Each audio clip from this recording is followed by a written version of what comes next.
오늘 아침 하나님께서 저희들에게 주시는 말씀입니다. 우리 신약 성경 220면 사도행전 18장 18절에서 23절까지의 말씀입니다.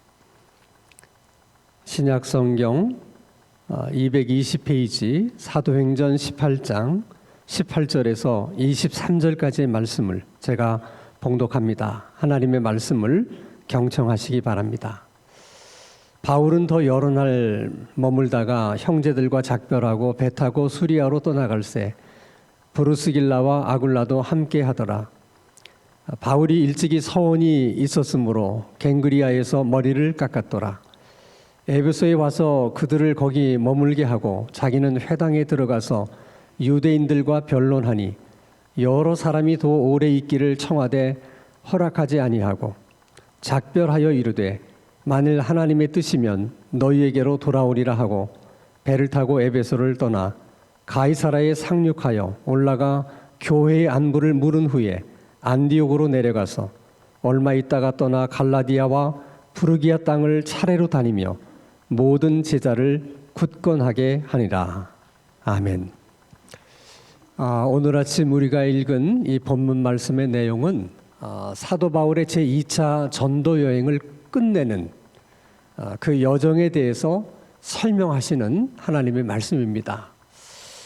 우리가 잘 아는 것처럼 사도 바울의 2차 전도 여행을 통해서 끊임없는 유대인들의 핍박을 받고 또 생각지 않았던 여러 가지 고난을 겪으면서 참 마음고생이 많았습니다. 그런데 그런 와중에서도 나름대로 하나님은 알찬 복음의 열매들을 맺게 해주셨습니다. 예를 들면 빌립보에서는 감옥을 지키는 간수, 그 간수가 온 가족과 함께 예수를 믿고 세례를 받는 정말 놀라운 역사가 있었습니다. 또는 누디아라고 하는 자색 옷감 장수하는 여인이 예수를 믿고 그 믿은 은혜가 감사해서 자신의 집을 바울에게 공개적으로 내줍니다. 그래서 바울은 아주 편안하게 루디아의 집에 거하면서 그 집에 찾아오는 많은 사람들에게 복음을 전하고 말씀을 가르칩니다. 그래서 결국 그 루디아의 집이 빌립보 교회가 되는 시작이 된 것입니다. 데살로니가에 오면 유난히도 유대인의 핍박이 많았지만 그래도 그곳에서도 경건한 헬라인들과 적지 않은 귀부인들이 예수를 믿음으로 인해서 그들이 중심이 돼서 훗날 그곳에 데살로니가 교회가 또 생겨지게 됩니다. 베레아는 사람들의 성품이 너무 좋아서 정말 다른 그 어떤 도시보다도 많은 사람들이 결신하고 또 예수 믿는 하나님의 역사가 있게 됐습니다. 아덴에 오면 사도 바울이 가장 고전했던 도시입니다. 지금까지 복음을 전하면서 그렇게 힘들었던 도시가 없어요. 그러나 사도 바울이 가장 고전했다고 생각했던 아덴에서도 복음의 열매가 전혀 없었던 것은 아닙니다. 사도행전 17장 34절을 보면 몇 사람이 그를 가까이 하여 믿으니, 많은 사람은 아니에요. 몇 사람? 그 몇 사람 중에는 에레오바고라 하는 관리, 그곳에 관리한 사람이 예수를 믿었고 또 디오누시오와 또 다말이라 하는 여자 두 사람이 예수를 믿었고 그리고 몇 사람이 또 예수를 믿는 그래도 나름대로 복음의 열매가 있었다는 것입니다. 자, 고린도에 왔을 때 고린도는 그 어떤 도시보다도 참 문제가 많은 도시였습니다. 그런데 그곳에서 평생 바울의 신실한 동역자가 되어줄 아굴라와 브리스길라를 그곳에서 만납니다. 그리고 놀라운 것은 그 유태교 회당, 늘 사도 바울을 핍박했던 본고지인데 그 유태교 회당의 회당장이 온 가족과 함께 예수를 믿는 놀라운 역사도 고린도에서 있습니다. 그리고 많은 고린도 시민들이 예수를 믿게 돼서 사도 바울은 고린도에서 1년 6개월 동안을 머물면서 끊임없이 그들에게 복음을 전하고 말씀을 가르친 덕에 고린도에도 고린도 교회가 세워지는 또 하나님의 은혜가 있었던 것입니다. 생각해 보면 어려움이 있었어요. 고난이 없었던 건 아니에요. 핍박도 있었어요. 그렇지만 그래도 하나님은 그 와중에도 알차게 복음의 열매를 맺을 수 있는 그런 은혜를 바울에게 주셨다는 것입니다. 이 은혜는 바울에게만 주시는 은혜가 아니라 오늘도 주님을 위해서 사는 사람, 복음을 위해서 사는 사람, 그런 사람들에게 동일하게 주시는 하나님의 은혜입니다. 우리가 주님을 위해서 살다가 손해본 것이 있고, 우리가 복음을 위해서 살다가 잃어버린 것이 있을 때 하나님은 반드시 우리가 잃어버린 것만큼 다른 것을 주시고 또 다른 것을 얻게 하시는 그런 은혜가 우리들에게 주어진다는 것입니다. 바라기는 하나님의 그 귀한 은혜가 오늘 하나님께 예배하는 우리 모두에게도 있어질 수 있는 정말 하나님의 큰 역사가 있게 되기를 주님의 이름으로 축원합니다. 바울이 고린도에 도착했을 때 복음을 전하는 일도 참 중요한 일이었지만은 그보다 더 시급한 문제는 먹고 사는 문제였어요. 아무도 아는 사람도 도와주는 사람도 없었기 때문에. 그래서 어쩔 수 없이 아굴라와 브리스길라가 일하는 천막을 만드는 작업장, 공장에 취직을 해서 본인도 천막을 만드는 일을 했습니다. 그러니까 온종일 천막 만드는 일을 하면서 틈틈이 시간이 나면 또 일이 끝나면 그때서야 유대인의 회당을 찾아가서 복음을 전하고 또 고린도 사람들에게 복음을 전했습니다. 어떻게 생각해 보면 다른 사람들에게 신세지지 않고 자기가 스스로 일을 해서 먹고 살 수 있는 문제를 해결하고 남는 시간에 복음을 전하는 것이 또 떳떳해 보이기도 하고 또 아름답게 또 생각될 수도 있지만 한편으로는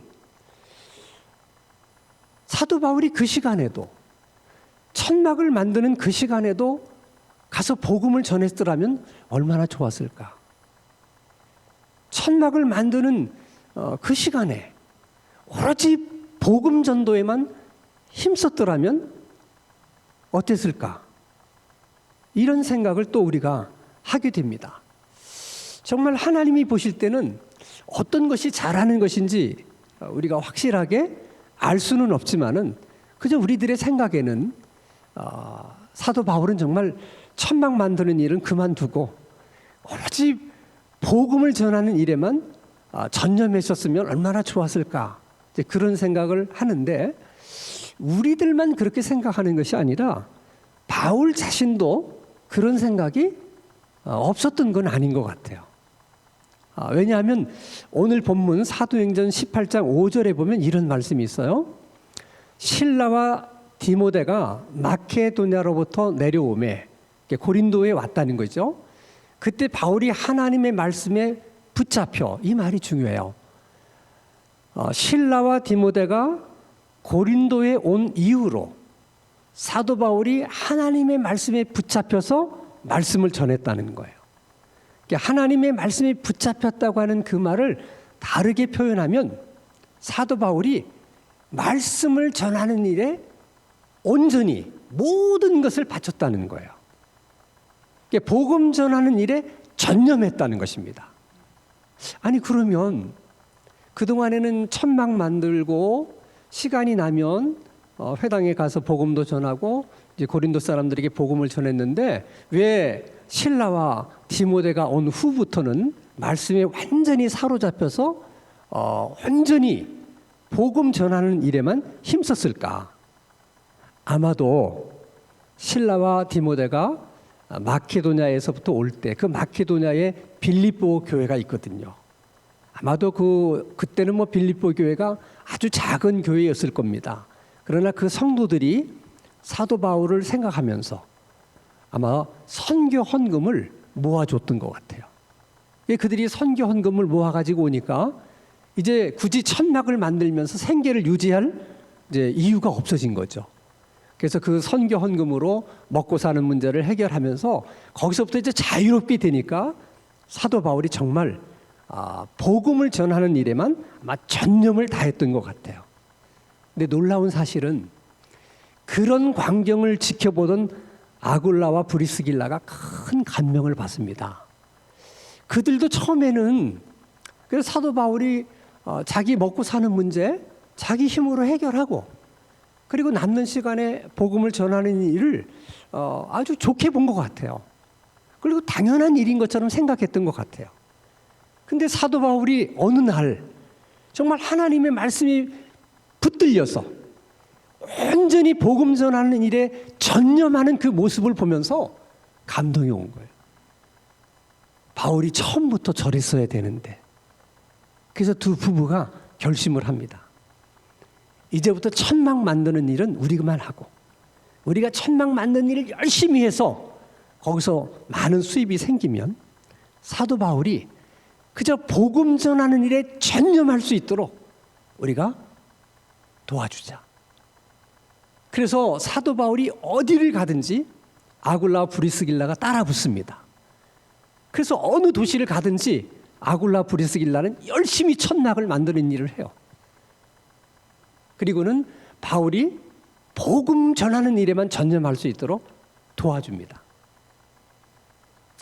자, 우리 사도행전 18장 18절 말씀 보면 바울은 더 여러 날 머물다가 이제 고린도에서 머물다가 이제 형제들과 작별하고 떠납니다. 그 떠날 때 브리스길라와 아굴라도 함께 하더라. 이게 우연한 일이 아니에요. 바울이 아굴라 브리스길라를 데려갔다고도 볼 수 있겠지만은 아굴라 브리스길라가 자원해서 바울을 따라 나선 거예요. 바울이 복음 전하는 일에만 전념할 수 있도록 자기들이 돕기 위해서. 그러면 아굴라 브리스길라가 언제까지 바울을 따라다니면서 그 일을 했을까? 확실한 건 알 수가 없지만 우리가 사도행전을 보면 아굴라와 브리스길라는 본래 로마에서 살던 사람들이에요. 근데 어떤 황제가 유태인들은 다 로마를 떠나라 이런 칙령을 내리는 바람에 어쩔 수 없이 로마를 떠나서 어디까지 흘러 들어오냐면 고린도까지 흘러 들어오게 됩니다. 그래서 고린도에서 사역을 하고 그 다음에 이제 바울을 따라다니면서 사역을 하다가 그 황제가 죽은 다음에 다시 로마로 돌아갔던 것 같아요. 그때는 이미 로마에도 교회가 세워져 있었어요. 그래서 아굴라와 브리스길라가 그 로마 교회에 있다는 것을 알았던 사도 바울이 훗날 로마 교회 교인들에게 편지를 써요. 그게 우리가 잘 아는 로마서입니다.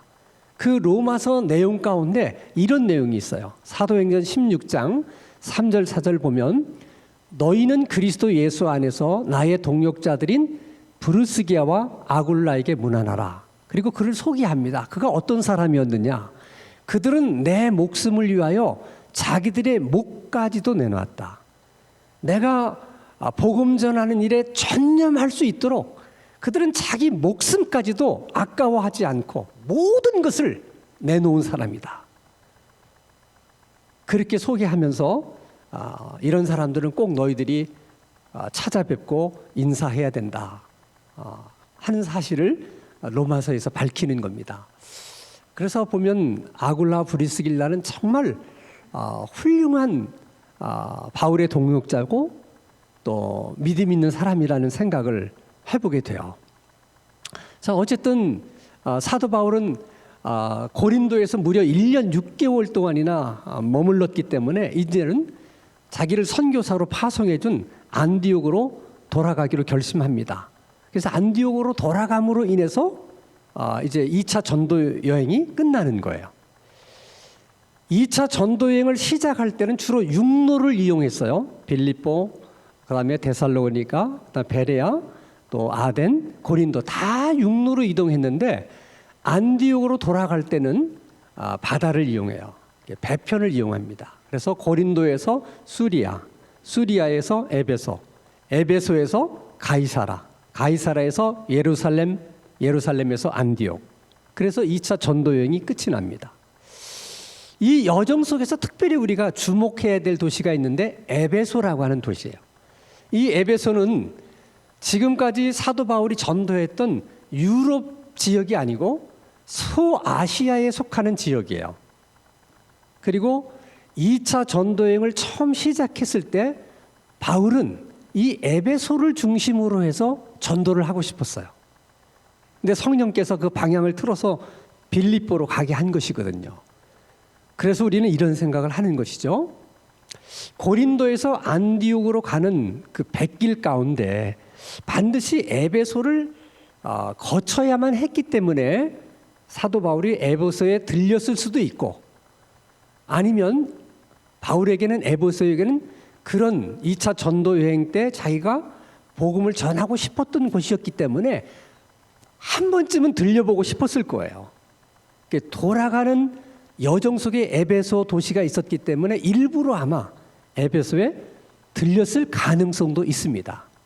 자, 놀라운 것은 에베소에 들렸을 때도 유대인의 회당을 찾아가서 똑같이 복음을 전합니다.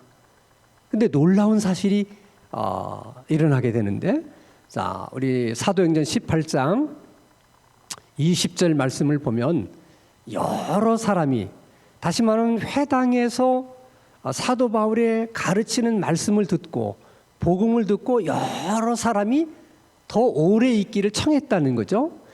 여기서 여러 사람이 누구냐?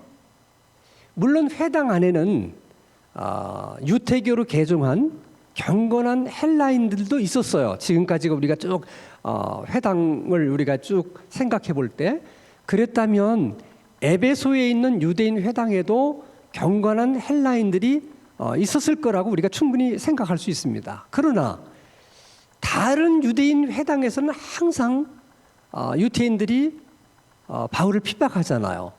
복음 전하는 걸 방해하잖아요. 근데 에베소 회당에서는 그런 일이 없었다는 거예요. 그러면 그 사람들이라고 하는 것은 회당에 출석하는 경건한 헬라인들일 수도 있지만은 유태인들도 있을 수 있다는 거죠.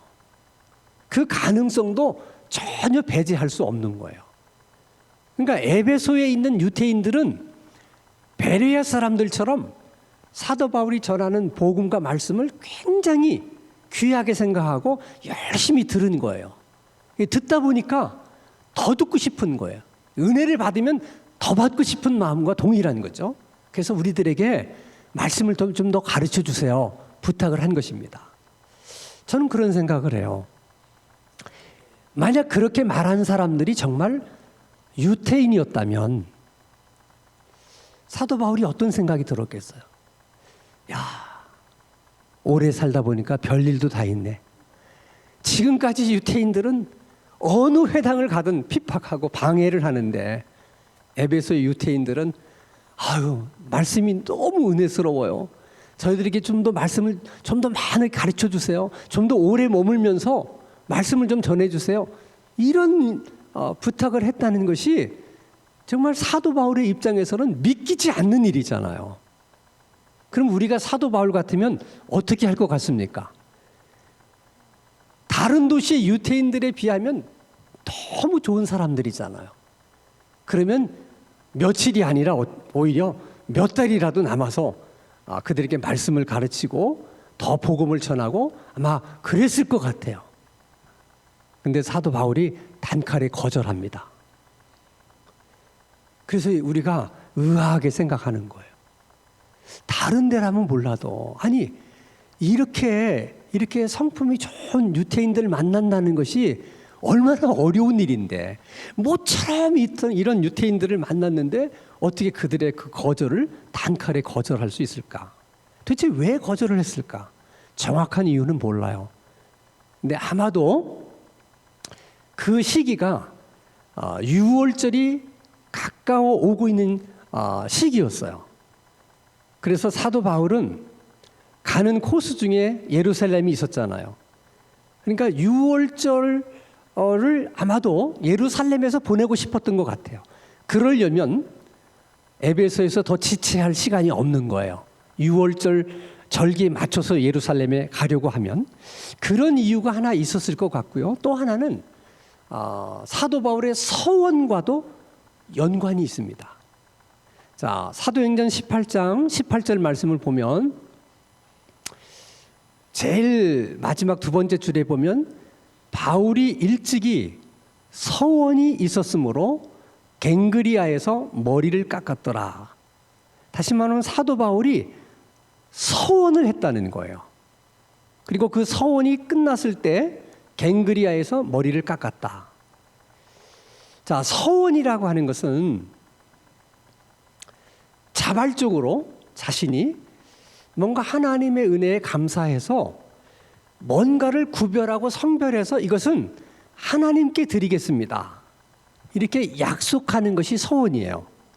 그러니까 서원하는 내용 가운데는 어떤 물건이 될 수도 있지만은 자신이 될 수도 있어요. 그래서 서원은 종류가 여러 가지인데 그 서원 가운데 가장 대표적인 서원이 나실인의 서원입니다. 그래서 민수기의 말씀을 보면 하나님도 이 나실인의 서원을 허락을 하세요. 그럼 어떤 사람들이 나실인의 서원을 할 수 있는가? 자, 민수기 6장 1절 2절 말씀을 보면 여호와께서 모세에게 말씀하여 이르시되 이스라엘 자손에게 전하여 그들에게 이르라. 남자나 여자가 특별한 서원 곧 나실인의 서원을 하고 자기 몸을 구별하여 여호와께 드리려고 하면, 다시 말하면 나실인의 서원이라고 하는 것은 난 레위인이 아니에요. 레위인은 태어날 때부터 하나님 앞에 성별되고 구별된 사람으로서 하나님께 제사 드리는 일을 전적으로 맡아서 하는 사람들입니다. 근데 레위인이 아닌 평민들이 하나님, 저도 레위인은 아니지만 제가 1년 동안은 레위인처럼 하나님 앞에 구별된 사람 그리고 성별된 삶을 살겠습니다, 그렇게 약속하는 것이 나실인의 서원이에요. 근데 사람의 경우에는 아예 태어났을 때부터 나실인의 서원을 하는 사람이 있어요. 나는 평생을 레위인은 아니지만 레위인처럼 성별된 사람, 구별된 하나님의 종으로 살겠습니다, 이렇게 서원하는 사람도 있고, 또 어떤 사람들은 뭐 한 5년, 1년 아니면 3개월, 그것도 자기가 정할 수 있어요. 기간을 정해놓고 나실인으로 사는 거예요. 그러나 누구든지 여자든 남자든 나실인으로 하나님 앞에 서원하는 사람들에게는 반드시 지켜야 될 서약, 계율이 3가지가 있었어요. 그것은 민수기 6장 3절 말씀을 보면 포도주와 독주를 멀리하라. 술을 마시지 말라는 거죠. 근데 어디까지 말씀하시냐면 포도즙도 마시지 말고 그 포도즙이나 포도주를 만들 수 있는 포도도 먹지 말라. 우리 식으로 얘기하면 술 근처에도 가지 말고 술 냄새도 맡지 말라 하는 겁니다. 이게 첫째 지켜야 될 서약이에요. 두 번째는 5절인데 그 서원하는 그 날, 내가 3년이면 3년 또 6개월이면 6개월 제가 나실인으로 하나님 앞에 바칩니다 하고 약속을 하면 그날까지는, 그날이 끝나는 날까지는 절대 머리카락을 자르지 말라 하는 것이 두 번째 지켜야 될 서약입니다. 세 번째는 민수기 6장 6절에 자기 몸을 구별하여 여호와께 드리는 모든 날 동안, 다시 말하면 서원한 그 기간 동안에는 시체를 가까이 하지 마라. 시체라고 하는 것은 유태인들이 생각하는 부정한 것 중에 가장 대표적인 거예요. 동물이 죽은 사체나 인간의 시체가 부정한 것 중에 부정한 거예요. 그것을 가까이 하지 말라는 것입니다. 이 3가지 서약을 나실인들이 지켜야 될 서약인데, 하나님께서 나실인으로 서원한 사람들에게는 왜 이 3가지를 꼭 지키도록 했을까? 이 3가지 내용은 다 나름대로 신앙적인 의미를 갖고 있는 일종의 그림 언어예요. 사람들이 볼 수 있게 만들어주는 언어라고 볼 수 있습니다. 예를 들면 술을 마시지 말고 가까이 하지 말라. 여러분 잘 아는 것처럼 유태인들은 식사 때 항상 포도주와 함께 식사를 해요. 식탁에서 포도주가 빠지는 식탁은 상상하기 어려워요. 우리들이 밥을 먹을 때는 항상 물을 마시듯이, 또 우리들의 식탁에는 늘 김치가 빠지지 않는 것처럼 이스라엘 사람들의 식탁에는 항상 포도주가 빠지지를 않습니다. 그래서 포도주를 마시지 않는 사람은 이상한 사람이에요. 그러니까 이상한 사람처럼 보이는 거죠. 나시린은 포도주를 마시질 않으니까. 근데 왜 포도주를 마시지 말라고 그러느냐? 사람이 술을 마시게 되면 결국 술에 취하게 되고, 술에 취하게 되면 술에 취한 취기로 우리가 이런 일도 하고 저런 일도 해요. 다시 말하면 술 기운으로 뭘 하는 거죠. 내가 하는 것이 아니라 술 기운으로 뭘 하는 거죠. 그것은 내가 주인이 아니고 술이 주인이라고 하는, 그것도 일종의 그림 언어예요. 근데 하나님 앞에 성별돼서 구별돼서 바쳐진 사람들은 주인이 따로 있는 거예요. 하나님 외에는 절대로 다른 것이 주인이 될 수 없는 거예요. 그 대표적인 주인이 술이라고 본 거예요. 왜냐하면 이스라엘 백성들 가운데 포도주는 가장 흔하게 늘 생활 속에 가까이 접하기 때문에, 여러분 생각해 보세요. 식사하면서 포도주를 마시는데 정량을 마시는 분도 계시지만, 술을 좋아하시는 분들은 식사 때 포도주 한 잔 하다가 식사 다 끝난 다음에도 또 한 잔 하고, 그러다 보면 계속 술을 마시게 되는 일이 왜 없겠어요. 그런 일들이 있기 때문에 하나님이 나시린들에게는 그렇게 함으로 인해서 사람들에게 저 사람은 하나님께 성별되어 바쳐진 나시린이다, 이거를 이제 알 수 있게 만들어 주는 것이죠. 또한 머리카락을 자르지 말라고 하는 것은, 이건 독특한 유태인의 문화 속에서 나온 것인데, 유태인의 문화 속에는 여자는 머리를 길러야 되고 남자는 머리를 잘라야 됩니다. 여자가 머리를 자르는 것은 부끄러운 일이고 수치스러운 일이에요. 반대로 남자가 머리를 기르는 것도 수치스러운 거, 부끄러운 일입니다. 왜냐하면 머리카락은 머리를 상징하는 거거든요. 여자가 머리를 기른다고 하는 것은 내 머리 위에 누가 있다고 하는 것을 상징하는 거예요. 그러면 여자 위에 누가 있겠어요? 남자가 있죠. 그 남자는 남편을 가리키는 겁니다. 그러니까 한 가정의 주인이 누구냐? 남편인 거예요. 그러니까 여자가 예를 들어서 머리를 기르지 않고 자른다는 건 뭐예요? 그 가정의 주인이 남편이 아니고 자기인 것처럼 그렇게 주장하는 꼴이 되니까, 그것은 여자로서는 굉장히 부끄럽고 수치스러운 일이라는 거예요. 그건 반대로 남자도 마찬가지예요. 남자가 한 가정의 가장으로서 주인이 돼야 되는데, 남자가 머리를 기른다고 하는 것은 자기가 여자라고 얘기하는 것과 마찬가지잖아요. 그게 이상한 거예요, 남자가 머리를 기르면. 근데 나시린은 다른 거예요. 나시린은 자기 머리 위에 누가 있냐? 하나님이 계시다는 거예요. 마치 여자 머리 위에 남편이 있듯이 나시린의 머리 위에는 누가 있다? 하나님이 계시다. 그것을 그림 언어로 사람들에게 보여주는 겁니다. 또 하나 이제 부정한 것, 시체를 가까이 하지 말라는 것은, 하나님이 거룩하신 하나님이기 때문에 하나님께 성별되고 구별돼서 드려진 나시린들도 거룩해야 된다는 거예요. 그러기 위해서는, 그 거룩함을 유지하기 위해서는 부정한 것에 가까이 하지 않으려고 하는 노력이 필요하다. 항상 조심하고 또 주의해야 된다. 이제 그런 의미로서 그렇게 하는 겁니다. 그러면 유태인들은 어느 때 서원을 하느냐? 가장 많은 경우는 감사한 일이 있을 때예요. 뭔가 크게 감사한 일이 있는데, 이 감사한 일이 우연하게 생긴 일이 아니고 하나님이 내게 은혜를 주셔서 내가 이렇게 감사한 일을 내가 겪게 되었다. 그래서 하나님의 은혜가 감사해서 그 하나님의 은혜에 보답하는 마음으로 하나님 앞에 서원을 하는 거예요. 그 고마운 마음을 어떻게 표현하느냐? 어떤 물질을 구별해서 하나님 앞에 드리기도 하고, 자기 자신을 한 달 동안만큼이라도 내가 철저하게 하나님 앞에 바쳐진 그런 사람으로 살겠습니다. 그것으로써 하나님의 은혜에 대한 감사함을 표현하는 거예요. 그리고 서원하는 기간이 다 끝나면 이제 머리카락을 자릅니다.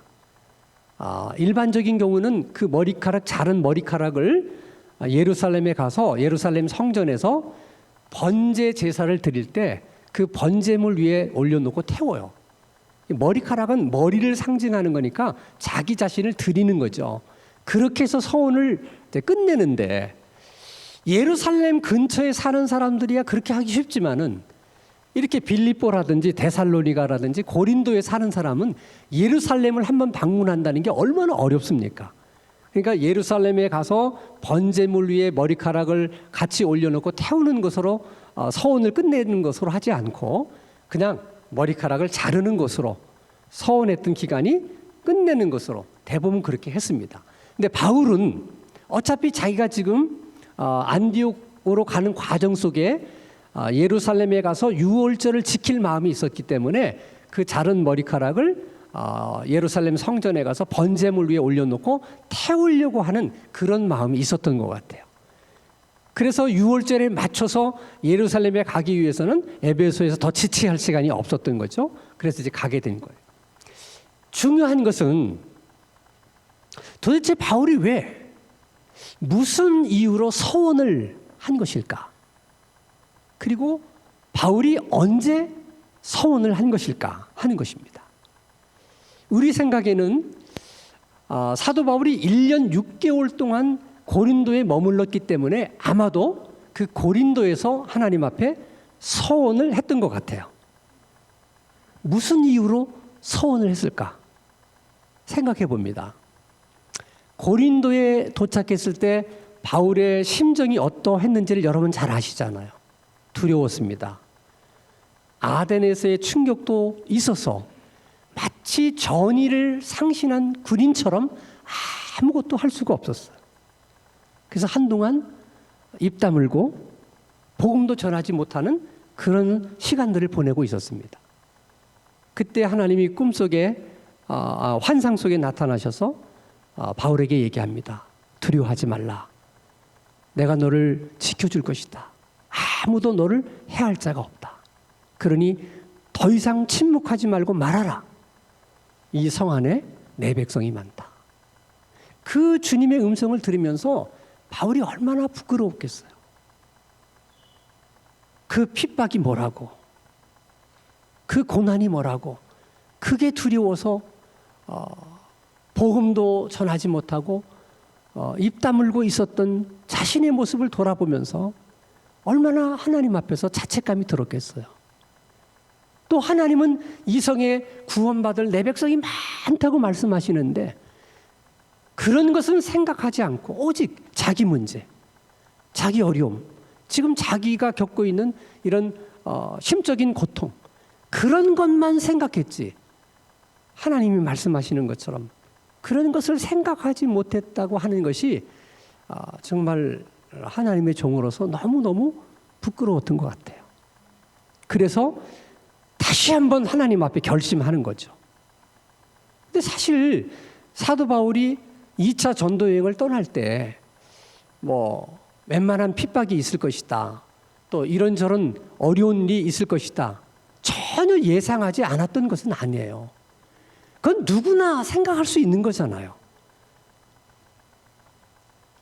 아니, 아무도 없는 곳에 가서 복음을 전하는데 어떻게 아무런 어려움이 없겠습니까?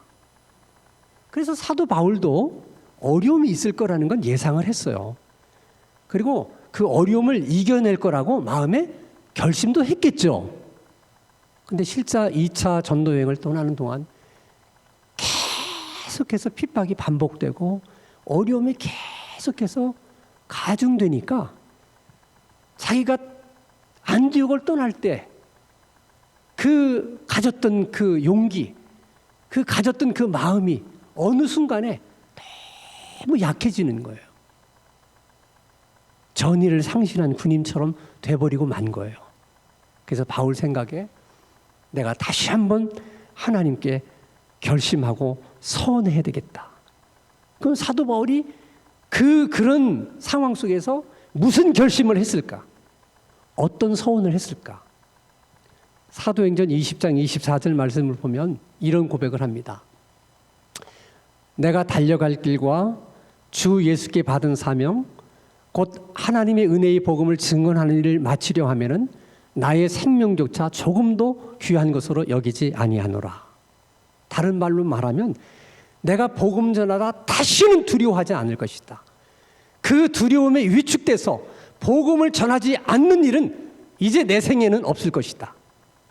그렇게 다짐하게 된 이유는 결국 두려움이라는 것은 무엇 때문에 두려워하는 거예요? 죽을까 봐 두려워하는 거죠. 사도 바울이 결심한 거예요. 내가 복음을 전하다 죽으면 죽으리라. 내가 복음을 전하다 순교하리라. 이렇게 결심한 거예요. 그러면 두려울 게 없는 거예요. 죽기로 마음을 먹었는데 뭐가 두렵겠습니까? 이렇게 사도 바울이 결심을 한 거죠. 그래서 에베소의 유대인들과 다른 사람들이 좀 더 머물면서 나에게 우리들에게 말씀을 좀 가르쳐 주세요. 그럴 때 이런지하에 거절하면서 이런 얘기를 해요. 사도행전 18장 21절 보면은 작별하여 이르되 만일 하나님의 뜻이면 내가 너희에게 돌아오리라. 사실 에베소에 있는 그 사람들은 바울이 무슨 뜻으로 저 말을 하는지를 이해하지 못했을 거예요.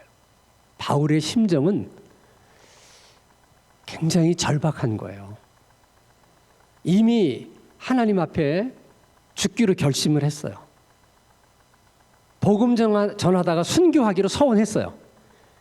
그랬기 때문에 어느 도시에 가서 복음 전하다 자기가 죽을지 순교할지 모른다는 거예요. 그래서 내가 너희들에게 돌아온다는 약속은 할 수 없다. 그러나 내가 만약 순교를 당하지 않고 계속 살아있다면, 내가 죽지 않고 살아있다면, 그렇다면 내가 너희들에게 다시 돌아올 것이다. 이것은 바울의 입장에서는 굉장히 비장한 마음으로 그들에게 하는 얘기입니다. 자, 그렇게 생각해 보면 사도 바울과 같은 인물도 또 한 번의 결심이 필요했고 또 한 번의 서원이 필요했다면 우리는 어떤가? 우리에게도 또 한 번의 결심 그리고 또 한 번의 서원은 필요한 것이 아닐까 하는 생각을 합니다. 자, 우리가 예수 믿을 때 한 번 결심했어요. 나 예수 믿겠다고. 나 교회 이제부터 다니겠다고. 그 결심 때문에 우리가 지금까지 이렇게 교회 나오면서 신앙생활 하는 거 아닙니까? 근데 어느 날부턴가 처음 내가 예수 믿을 때 결심했던 그 마음은 어디로 가고 전의를 상실한 군인처럼 그냥 별 생각 없이 그냥 습관에 따라서 그냥 교회만 오고 가고 있는 것은 아닌가 하는 생각을 해보게 되는 거예요. 그래서 한 번쯤 우리가 그런 우리 자신을 돌아보면서 이제는 하나님 앞에서 바울처럼 새로운 결심을 한 번쯤 할 때가 된 것이 아닌가. 한 번쯤 하나님 앞에 좀 서원을 해야만 되는 때가 아닌가 하는 것이죠. 여러 가지로 서원할 수 있습니다. 예를 들면 하나님, 내가 지금까지는 뭐 생각 없이 신앙생활 했지만 내가 집사로 임직을 받고 권사로 임직을 받고 내가 임직받은 그 기간만큼이라도 내가 나시린처럼 하나님 앞에 온전히 내 자신을 드려서 내 삶을 드려서 헌신된 삶을 살겠습니다. 이런 소원도 가능하고요. 아니면 뭐 브루스기엘라 아굴라처럼 사도 바울처럼 복음 전하는 그런 사람들을 위해서 내가 돕겠습니다. 내가 평생은 도울 수 없겠지만은 내가 남은 생에 5년 아니면 3년 동안이라도 한 선교사님 꾸준하게 제가 돕겠습니다. 뭐 그런 서원도 가능해요. 그 외에도 우리는 여러 가지 서원들을 할 수 있습니다. 내가 한평생 사는 동안 내가 지금까지 다 나와 우리 가정만을 위해서 살았는데 내가 60이 되면 65세가 되면 정년 은퇴를 하면 내가 그때 모든 걸 다 정리하고 남은 생애가 5년이 될지 3년이 될지 모르지만은 그 기간 동안은 내가 정말 복음을 한 번도 들어보지 못한 그런 지역에 가서 선교사님을 도우면서 복음 전하는 일에 온전히 제가 헌신하겠습니다. 그런 헌신도 역시 가능해요. 중요한 것은 우리가 정말 자발적으로 기쁜 마음으로 무엇을 결심하고 하나님 앞에 서원하든지 자원하고 기쁜 마음으로 서원한 그 서원은 하나님도 기쁘게 받으신다는 거예요. 그래서 그런 사람에게는 특별히 주시는 은혜가 있어요. 정말 사도 바울처럼 복음을 전하는 그런 복음 전도자가 되도록 하나님이 만들어 주실 수도 있고, 아니면 아굴라와 브리스길라처럼 정말 믿음 좋은 그런 사람으로 우리를 만들어 주실 수도 있고, 아니면 우리 옆에 아굴라와 브리스길라 같은 신실한 사람들을 붙여주실 수도 있다는 거예요. 정말 다시 한번 하나님 앞에 새로운 결심과 서원을 하는 우리 성도들 가운데 이런 귀한 하나님의 은혜가 있게 되기를 주님의 이름으로 축원합니다. 거룩하신 아버지 하나님, 사도 바울처럼 우리에게도 또 한 번의 서원이 필요하다면 더 늦기 전에 서원할 수 있는 은혜를 주시옵소서. 그리고 또 한 번의 서원으로 제2의 인생을 살아갈 수 있는 그런 우리들의 신앙생활 되게 하여 주시옵소서. 예수 그리스도의 이름으로 기도하옵나이다. 아멘.